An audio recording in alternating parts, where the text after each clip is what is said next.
Greetings, this is Coach Fleischer, and we are in Kinesiology 214.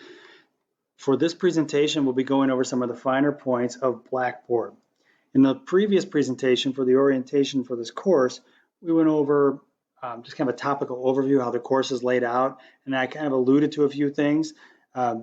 And with that, I'm going to go ahead and follow up with a few of those bullet items and go over them here in this presentation. And there will be one more presentation after this to follow along with regarding how the course is set up. So I started off on the announcements page. And so on the left-hand side, you have this, the drop-down bar, the pull-out bar actually, and you have the announcements page. Realize for every assignment that I put on Blackboard, wherever, whatever it might be, it could be a check for learning, it could be a lab, could be an exam, I do everything on Blackboard. As an adjunct, I don't have an office. I don't have my own space in my own place.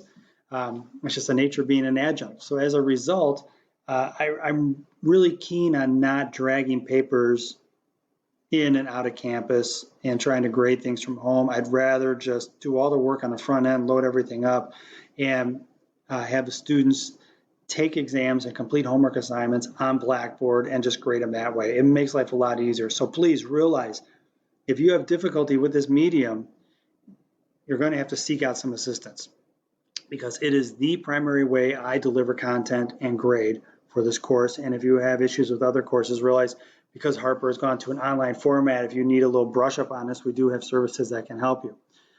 So on the left-hand side here, faculty information. I did go over this before. Best way to reach me is the email address. You can link to it right here.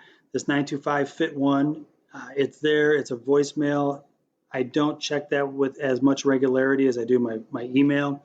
This is easily within 24 hours turnaround. Could be a little bit more on the weekends, but it's the best way to go. Some notes, just basically my career. It's hard to encapsulate. And you'll see when we're in class, I have a bunch of different things I can kind of introduce into the course just from my experiences of training for over 25 years in coaching. And it's hard to encapsulate here, but this gives you a little bit of an idea. So on the left-hand side, if we go into syllabi and schedule, there is two different files you can link out to, two different PDFs. And the first one, it's usually most important for everybody. And we hit on a lot of these bullet points in the previous presentation and orientation video. You know about the class, you know when it is, you know where it is. We talked about Blackboard website, my contact information that's listed here, some of my credentials, and what's best. I went over course dates in the previous presentation. The biggies, I'm just going to reinforce those here. A couple biggies, right? When do we first meet? When's the last day to drop? When's the last day to withdraw? And then when's final exams? That's the other biggie. And we do have a break on Thanksgiving holiday where we will not get together. Further down here, I did go over this in the previous presentation. This is here for your benefit. You know, with the description itself, we're going to be delving into a lot of these topics and kind of like crossing over between different topics. So it'll be kind of free flowing, but it's going to be a good amount of information flow. This is the required textbook, and really the technology we're going to use is Blackboard, Blackboard, Blackboard. There will be a bunch of YouTube videos that will be provided. I may introduce an application on your phone. It's called Team Builder, where I can deliver workouts to students and you guys can follow along and implement those workouts, and I can kind of grade as we go. The book is good, don't get me wrong. I have it. I have copies of it at home. I like it. It's a good resource, but it's going to be something that's going to be not the foundation of our course. It's going to be something we speak to and utilize, but it's not going to be exclusive. This is the layout for each course and class session.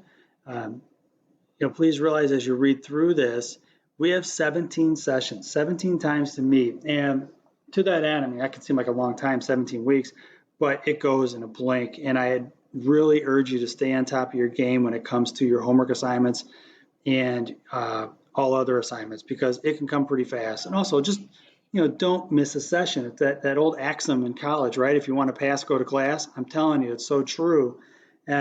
So often in a class like this, where it's lab oriented and kind of hands-on and free flowing, where you're working with other people, there's kind of idea flow that happens. And believe me, I've taken quiz questions and homework questions right out of a lab class that didn't exist until we had that lab, because a student asked a really good question and it fostered a good conversation. So please, if there's one thing that professors love, it's having students in class. You know, if there's one thing that professors and instructors can't stand, it's having crickets chirping in class and there's nobody sitting in the seats. We really enjoy our content and we really enjoy teaching our content and the subject matter. Do us the favor and show up to class. I went over the rubric in the presentation, and also, just so you know, we broke it down a little bit further here for you in terms of descriptions and points, etc., and how each, and explaining a little bit more about each. Scroll down a bit further here. This is pretty common to see in syllabi where you talk about attendance policies. You know, you can miss one, you can miss two, you start missing multiple, that's when you start losing some points. You know, at 17 sessions at 5 points a session, it adds up to 85 points. It's a good part of your grade. Make sure you get to class. Some other behavioral stuff, just in terms of code of conduct, etc. You know, realize this document that we're scrolling through right now, it's kind of an agreement between the student and the instructor. You know, we have a certain expectation of the students. We expect the students to act a certain way, perform a certain way, behave a certain way in class, but also there's a dualistic role here where the students have a certain expectation of us. And this syllabi kind of outlines some of that common ground between the two of us as instructor to student. And so, you know, to that end, I expect my students to adhere to this academic dishonesty policy and not cheat and not plagiarize and be good students, etc. But I also know very full well that part of this class is idea flow between people, right? And it's being able to work with people hands-on and have good communication skills, etc. So realize that with this course, you know, it's not like you're taking a math exam and you're looking over at a cheat sheet next to you to try to be able to do your long division. That is not this course. Straight out cheating would be just taking the answers from somebody else and not even doing your work or plagiarizing at work. You know, and so we have expectations at Harper for the students, and students have expectations for us, and this does outline that. Also, the syllabi is a bit of a resource document too, right?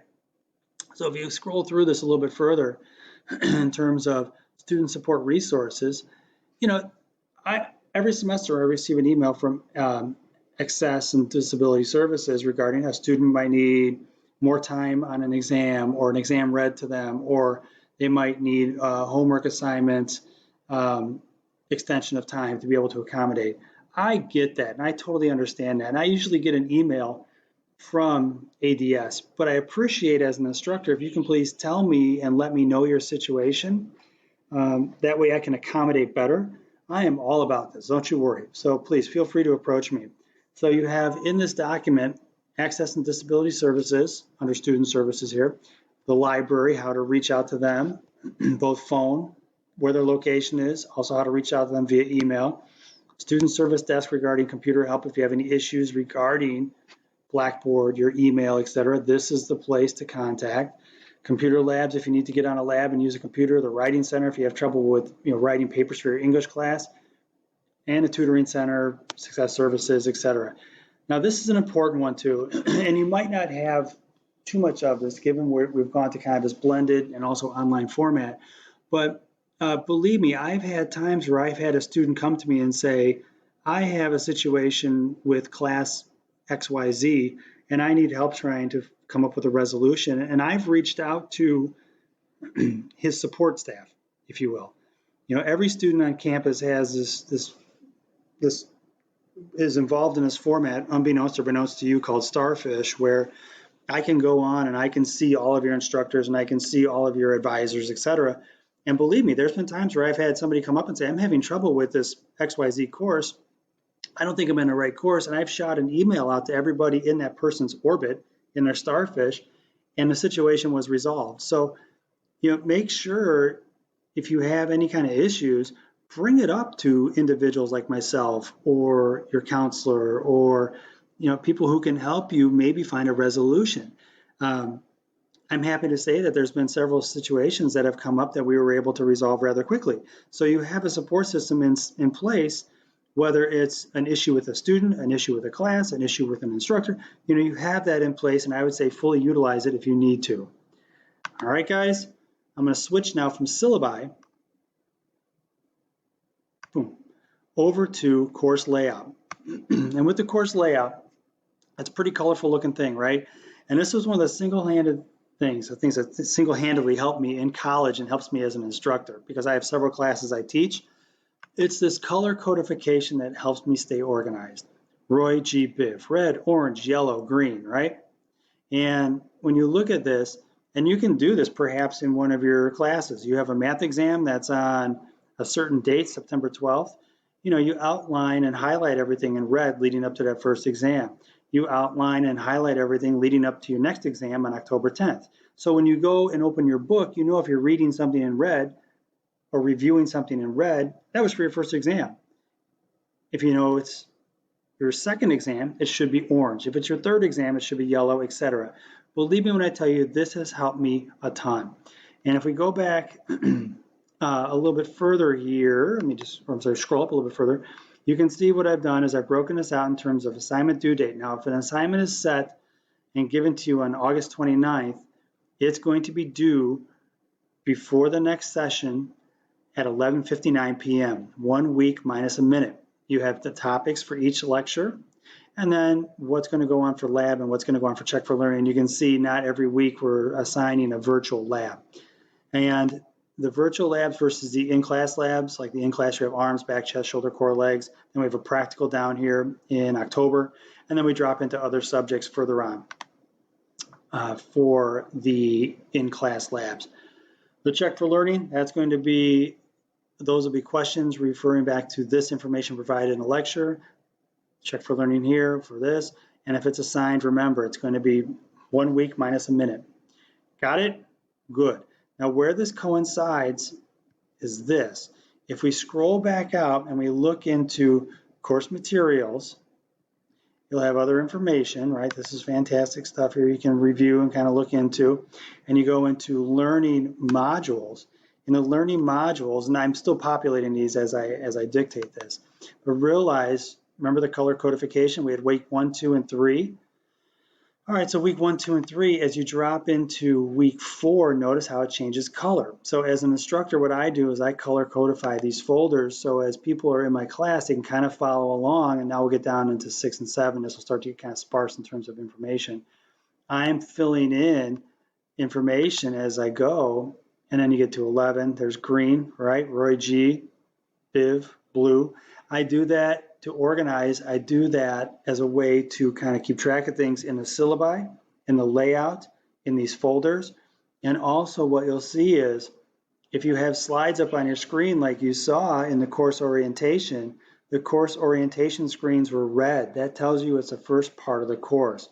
If you're looking at orange slides and you're looking at a homework assignment for Module 2, you know you're in the right place.